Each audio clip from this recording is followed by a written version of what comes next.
GeneralsGentlemen. In recent years, the rise of the MOBA has taken the games industry by storm.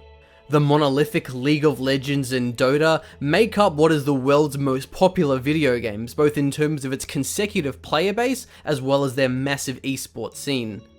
As is normal with the games industry, other companies will try and compete by releasing their own contender, though MOBA has proven to be a rather difficult genre to get into, and that's due to the massive time and learning commitments required of the players, as well as the community multiplayer-based experience. As a result, most MOBAs have failed rather harshly, though there has been a few to differentiate themselves well enough to carve out their own niche. Let's have a look at how Smite has managed to pull this off. The main defining feature of Smite is its third-person camera or over-the-shoulder perspective. Whilst it may sound like a novelty that wears off or just a marketing buzzword, the third-person perspective actually adds an incredible amount into the game, and it's very integral to the overall experience. It affects your vision. You can't see anything behind you or around pieces of terrain. This creates a sense of immersion and tension, which makes you feel more connected to your character. It makes you more cautious of your positioning, and makes juking and ganking your opponents from behind very rewarding and satisfying. Another big difference is the controls and the interface. The movement is done using WASD keys rather than clicking the mouse, so dodging abilities and basic attacks is much more engaging. There's actually a lot of depth surrounding the movement. For example, you are slowed every time you attack, or if you're strafing and walking backwards, so you have to actively manage your movement, vision, and attacks. Before we even jump into the abilities, the auto-attack dynamic of Smite is incredibly interesting and skillful, whether it's melee attacks that only connect if they're lined up, or range attacks which are all projectiles. There's a very big emphasis on dodging and juking auto-attacks through sudden changes of movement and direction. Prediction of the enemy's movements and precise timings is crucial. This is essentially the same with abilities, as everything is either a projectile or a ground target, instead of just auto-locking onto a selected player.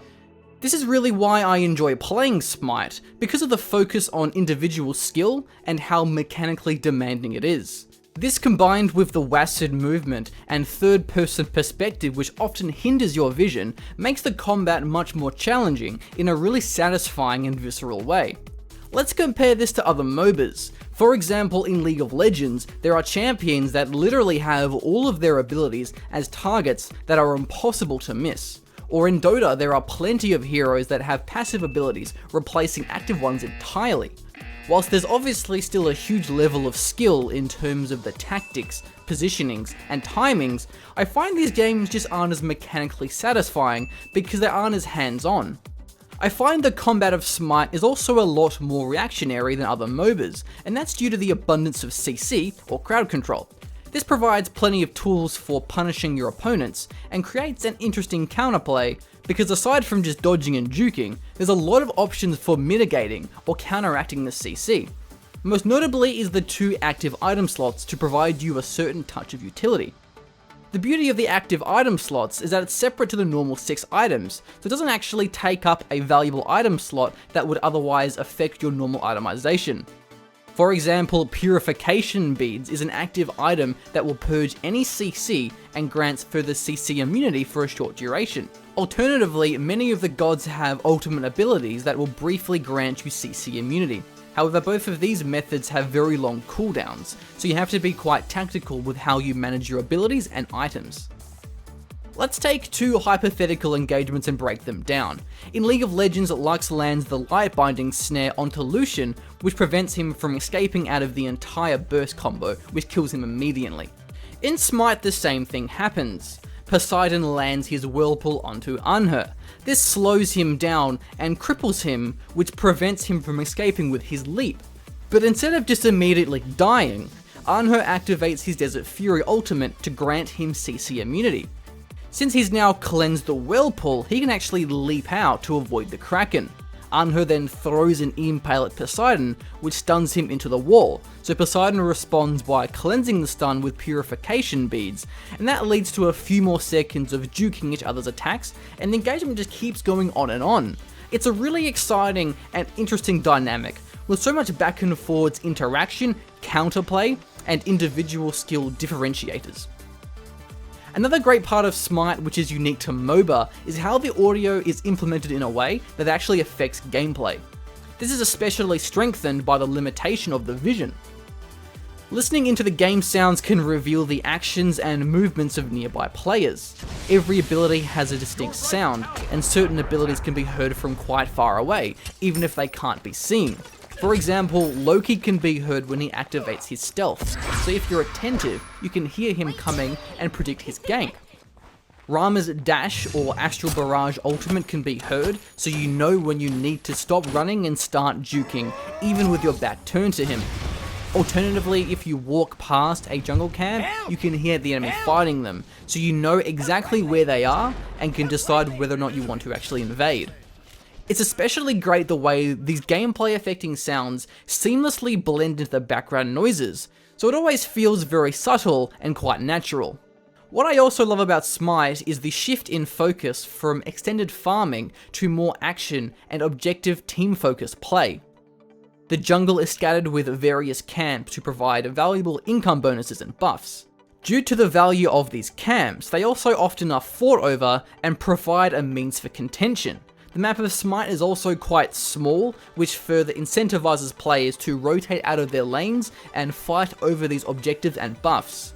This results in Smite having an exciting pace even right from the start. The laning dynamics of Smite is also quite interesting, as there isn't the emphasis on just standing around passively last hitting. Instead, the lanes are all about pushing the wave as hard and as fast as you can, since tower shots deny minion gold entirely. Secondly, you always want to be harassing your lane opponents as much as you can to make it harder for them to farm, but also to leave them vulnerable to jungle ganks. The lane minions are incredibly powerful in the early game and will target you if a nearby god is attacked, so you have to be quite careful of when and how you want to attack your lane opponents. The small size of the Conquest map and the speed of which camps are slain allows plenty of opportunities for your jungler to be very active ganking the lanes, and it also further incentivizes lane dominance and the importance of wards, which also serves as another means for contention. One thing to mention is that Smite being a MOBA means there's a lot of pros and cons of the genre. Above all else, it means it's a social team game, and there's something about our human psychology that just makes playing in a team with people fun. Whether it's working together to set up a really nice kill, or perhaps getting a really clutch save on one of your teammates, it can be a pretty cool feeling. On the flip side, MOBAs can be known for being quite toxic. God damn it, Demo. Though I find Smite to be a much more positive experience compared to other MOBAs. Rather than just saying it's because of a better community, I think this can actually be attributed to a few key components of Smite. Firstly is the voice guidance system, or the VGS as it's known. It's basically a quick chat system that is so efficient, it practically removes any need for actual in-game chat. By just pressing 3 or 4 keystrokes, you instantaneously have access to a huge list of voice commands to say really anything you'd need. Whether it be to call your lane opponent is missing, or that you're going to gank a lane yourself. This is obviously very valuable for team communication and coordination, which already helps reduce toxicity. But it also means you'll see less negativity or abuse in the games, since players just don't bother to use the in-game chat, and therefore they will rarely bother to vent out their frustration and be obnoxious to other players. Other MOBAs have a similar system, such as the ping messages in League of Legends, but all they really are is an annoying sound and a bunch of small text on the screen. They can be ignored through tunnel visioning. They can be vague and misunderstood, and quite frankly, it's kind of annoying, whereas it's impossible to misinterpret. Place a ward for teleport. And even when focusing really hard, it's impossible to zone out from hearing. Enemies incoming right. Be careful, right. The beauty of the VGS is more than just its practicality. The voice of the VGS is just incredible, and it really can't be undervalued. The rather dorky voice has a subtlety of humor and an upbeat vibe that makes it fun and positive to communicate with your team. It also has plenty of ways to be positive and for players to complement each other. Because of how fast and easy it is, players will communicate and be polite over rather trivial things. Just saying thank you and no worries builds a sense of camaraderie in your random team games that you just won't find in other MOBAs. Another big reason that helps the positive experience is the great variety of game modes. The classic and the competitive mode is called Conquest. This is where you'll see all the tournaments and ranked matches played on. Despite this, the more casual modes, mainly Arena, are actually really popular and have more people playing them. Smite definitely isn't the only MOBA to have multiple modes, but I think Smite stands out in this area because these casual modes aren't just a novelty that players get bored of after a short while. These casual modes are actually really fun, and they have lots of replayability. They allow players to have fun with their favourite gods and still have that same level of mechanical satisfaction without having to worry about the high skill ceiling and the complexities of the situational awareness, the farm, and the objective-centric play of Conquest. They work so well because of how fun and satisfying the raw gameplay of Smite is, and it serves as a very inviting and a great way for new players to be introduced to the game without being thrown into the deep end. As a result, it's quite rare to see any griefing, whether it be trolling, intentionally feeding, or rage quitting. Those players are likely to do that sort of behaviour that won't be on Conquest.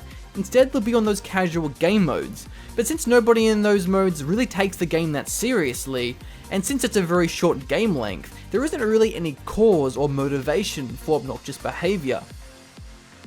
One final topic that I really enjoy about Smite is the lore and its overall theme.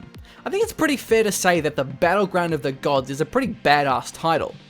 It's actually really interesting and compelling because all of the playable characters are gods taken straight from real cultures throughout human history. Many of them are well-known gods such as Thor and Hercules, but there's also plenty of lesser-known gods such as Kali, the Hindu goddess of destruction, or Chark, the Mayan god of the rain. The lore of other MOBAs generally feels really artificially tacked on just for the sake of having a lore, and really lackluster as a result. Whereas in Smite, the legends of these gods is actually the basis for their aesthetics and their abilities. I think this adds another layer of immersion into Smite, because learning about all of the lore and the backgrounds of the gods is fascinating, because it's not just fictional characters, you're actually learning about real human history and different cultures all around the world.